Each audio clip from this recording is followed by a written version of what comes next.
Sylvester Pemberton, better known as the Star-Spangled Kid, is a unique character in the DC Comics universe whose history spans generations, evolving from a youthful superhero into a more seasoned hero with a legacy of bravery and resilience. Originally introduced in 1941 by writer Jerry Siegel and artist Hal Sherman, Sylvester Pemberton debuted in Star-Spangled Comics #1 as the Star-Spangled Kid, a Golden Age superhero who was part of the early wave of patriotic characters that followed the rise of Superman and Captain America.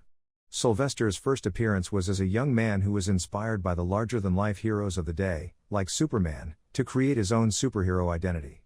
In his original form, the Star-Spangled Kid was not a superhero born of powers or mysterious origins but rather a resourceful teenager. His superhero persona was constructed around his personal determination, quick thinking, and reliance on gadgets. With his trademark costume, an outfit designed with red, white, and blue stars and stripes, he became a symbol of youthful optimism and patriotism during World War II. Pemberton's identity was not without complications. He wore a costume that gave him an iconic look, featuring a yellow shirt with stars and a white mask. This youthful, patriotic figure gained popularity in the 1940s but began to fade as the golden age of superheroes ended.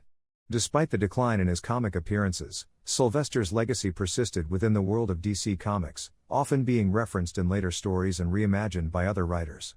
One of the key aspects of Sylvester Pemberton's legacy in the DC universe is his connection to the Justice Society of America, JSA, the groundbreaking superhero team that became a staple in the DC Comics world. Though Pemberton was not a primary member of the JSA, he was part of the larger legacy of heroes who fought for justice and equality in the post-World War II era. As the Star-Spangled Kid, he was often involved in battles against various threats and villains of the time, but his true impact came in the legacy he left behind, especially for younger heroes. Sylvester's story took a major turn in the 1980s when his role as the Star-Spangled Kid was passed on to a new generation. After the original Star-Spangled Kid had been re-established as a more mature and less frequent figure in the modern DC continuity, the character's mantle was taken up by Courtney Whitmore, a high school student and the daughter of Pemberton's old friend. This marked a significant shift, as Courtney Whitmore would become a more prominent version of the Star-Spangled Kid, ultimately evolving into the superhero known as Stargirl.